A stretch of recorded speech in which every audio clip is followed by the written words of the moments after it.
नमस्कार, आप देख रहे हैं आज की समाचार सिर्फ और सिर्फ के टीवी भारत में। मैं वर्षा वेणुगोपाल लेकर आई हूं देश और दुनिया की बड़ी खबरें। अफगानिस्तान की राजधानी काबुल में एयर स्ट्राइक के बाद हालत बेहद तनावपूर्ण है। तालिबान ने पाकिस्तान पर आम नागरिकों को निशाना बनाने का आरोप लगाया है। वहीं पाकिस्तान ने इन आरोपों को खारिज किया है। देश में एलपीजी सप्लाई को लेकर सरकार ने कहा है कि फिलहाल स्थिति नियंत्रण में है, लेकिन लोगों ने समझदारी से गैस इस्तेमाल करने की अपील की है। ओडिशा में कांग्रेस ने क्रॉस वोटिंग के मामले में अपने 3 विधायकों को निलंबित कर दिया है। कर्नाटका विधानसभा में स्पीकर की सख्ती के बाद अब विभागों ने सवालों के जवाब देना शुरू कर दिया है।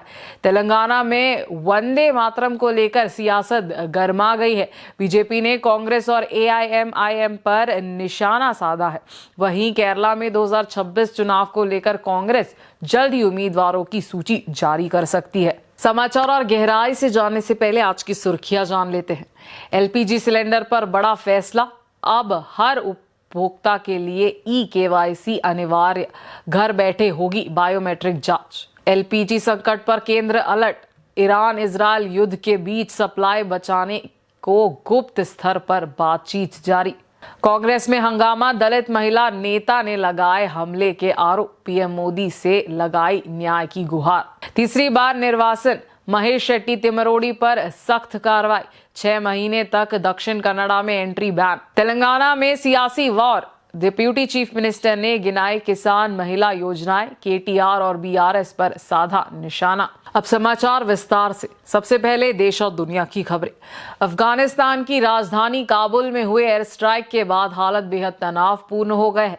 रिपोर्ट्स के मुताबिक पाकिस्तान ने लड़ाकू विमानों से हमला किया, जिसमें 400 से ज्यादा लोगों की मौत और करीब 250 लोग घायल बताए जा रहे हैं। अफगानिस्तान की तालिबान सरकार का आरोप है कि इस हमले में अस्पताल और आम नागरिकों को निशाना बनाया गया। तालिबान के प्रवक्ता ज़बीउल्लाह मुजाहिद ने कड़ी चेतावनी देते हुए कहा कि अब बातचीत का समय खत्म हो चुका है और पाकिस्तान को इसका जवाब दिया जाएगा। वहीं पाकिस्तान ने आरोप को खारिज करते हुए दावा किया है कि उसने सिर्फ सैन्य ठिकानों को निशाना बनाया है। इस हमले के बाद पूरे अफगानिस्तान में डर और गुस्से का माहौल है। विशेषज्ञों का मानना है कि ये घटना दोनों देशों के बीच बढ़ते तनाव को और भड़का सकती है।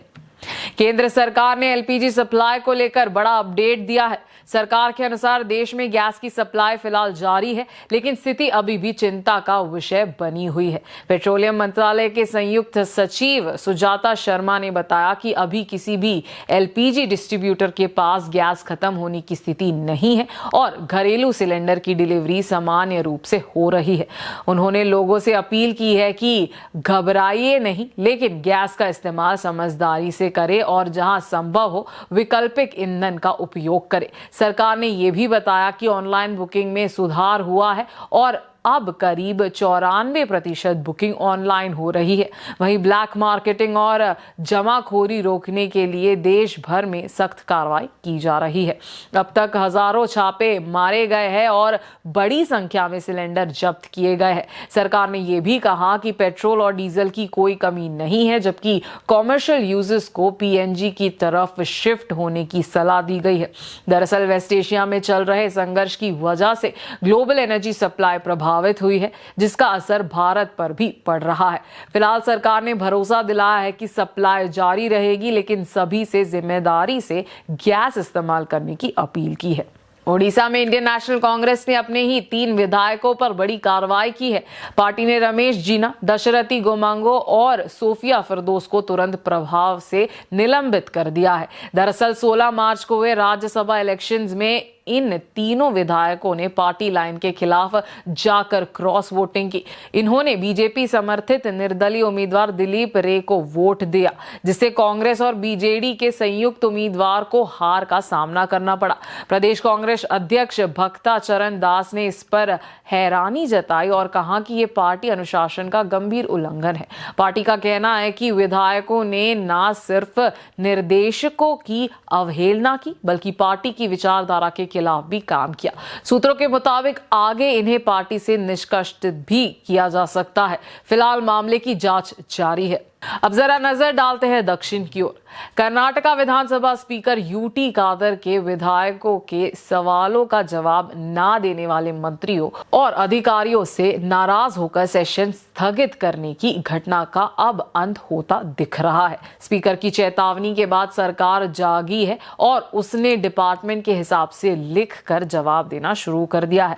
मंगलवार के सेशन में डिपार्टमेंट के हिसाब से जवाब पेश करने वाले स्पीकर यूटी खादर ने कहा, अब कुछ सुधार हुआ है। सोमवार के सेशन में 230 सवालों में से सिर्फ 84 के जवाब आए थे। इससे तंग आकर स्पीकर, मंत्री और सचिव ये कहते हुए बाहर चले गए थे कि जब तक वे जवाब नहीं देंगे सदन नहीं चलेगा। इसके बाद आज जवाबों की संख्या बढ़ी है। पिछले 5 दिनों से सिर्फ 10 से 30% जवाब आ रहे थे, अब इसमें थोड़ा सुधार हुआ। स्पीकर ने दोहराया कि सरकार को जनता के हित में विधायकों के हर सवाल का जवाब देना चाहिए। क्या केंद्र कर्नाटका को गैस देने में भेदभाव कर रहा है? ईरान और इजरायल, अमेरिका के बीच तनाव बढ़ गया है और इसका असर भारत पर भी पड़ा है।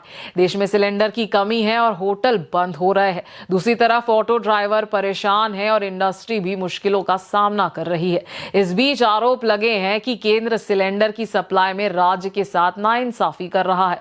केंद्र सरकार सिलेंडर की सप्लाई में आंख मूंद कर काम कर रही है और कमर्शियल गैस बांटने में राज्य के साथ बहुत नाइंसाफी हुई है। ऐसे बेंगलुरु होटल एसोसिएशन के जॉइंट सेक्रेटरी ने आरोप लगाया है। पड़ोसी राज्य तमिलनाडु को जहां 72,000 कमर्शियल गैस सिलेंडर बांटे गए हैं, वहीं कर्नाटका को सिर्फ 44,000 गैस बांटे जाने की खबर है। कर्नाटका में सिलेंडर की कमी के कारण कई तरह की दिक्कतें पैदा हुई है। राज्य को कम से कम 1.50 लाख गैस सिलेंडर की उम्मीद थी। हालांकि उन्होंने नाराजगी जताते हुए कहा कि उन्हें सिर्फ 44,000 कमर्शियल गैस सिलेंडर मिले हैं।